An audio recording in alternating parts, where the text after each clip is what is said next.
Alright, Philippine Standard Time. It is now 7:30 in the morning. So mayong buntag kanatong tanan mga kauban. Kini si Vince Arlomante, live na nukad gikan sa Kagawasan Elementary School sa Barangay Kagawasan, Pilar, Bohol. O gubanin ninyo kami aron sa paghatod sa latest update sa gipaygayong barangay and Sangguniang Kabataan elections. Diri sa tong special coverage sa BSKE 2023 sa MyTV. So mo ni ang sitwasyon sa Kagawasan Elementary School.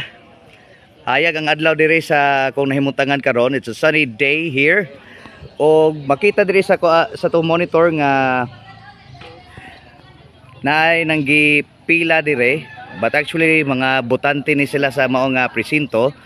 And sa ato nasayran, ato nahipos nga kasayuran mga kauban nga dunay classrooms nga himuon nga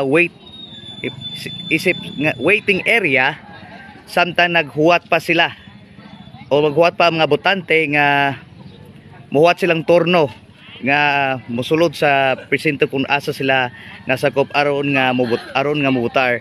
Apan sa pagkakaron duha man ni kabuok ang waiting area nga rooms sa mone. Apan sa pagkakaroon kini nga mao nga lawak sarado kay matud pa wala pa gihatag ang yawi sa tag-iya sa mao nga classroom o lawak sa ringan. Apan kini nga dapita kini nga classroom udong ta rawang i-zoom dire mga kauban able. So mone ang waiting area. Kini nang gipila ni sila nga kini padung sila sa mao nga presento aron nga mubutar sila.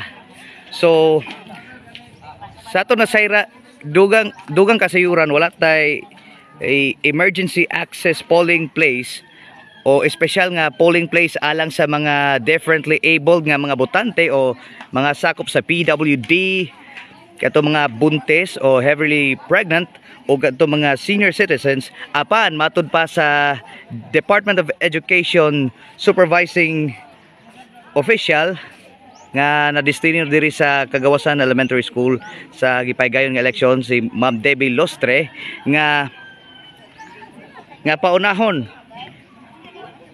kadto mga naasoy nga mga sektor o paunahon sila butar sa mao nga sa tagsa-tagsa ka polling place o sa tagsa-tagsa ka presinto. So mo ni ang dagan sa sitwasyon sa Kagawasan Elementary School sa nagpadayon nga barangay and SK election og hapsay hapsay ang dagan sa trapiko diri sa kung nahimutangan og dunay mga presensya or there's a presence of barangay tanods and police forces nga moabagar sa peace and order situation. So nadili sila dapit dapit sa gawas sa Kagawasan Barangay Hall. So anytime nagbantay gina sila para ma-ensure nga dunay peace and order sa atong sa nagpadayon nga elections. Og dili pa lang dugay dunay sa mga manindahay og makaon gawas sa Barangay Hall alang kini sa mga kadto mga botante nga mupalit og ilang makaon samtang naghulat silang turno nga nagpaabot sila nga makasul sila sa presinto. So mao kadto ang update diri sa Barangay Kagawasan, Pilar, Bohol sa gipagayon nga barangay and Sangguniang Kabataan election.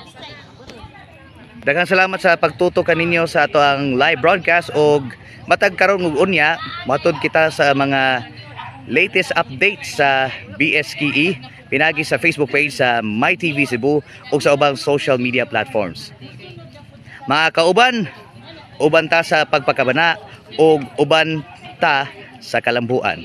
Kini si Vince Arlomante live na nukat gikan sa Kagawasan Elementary School alang sa BSKE 2023 sa MyTV. Salamat og dalay ko ng Dios.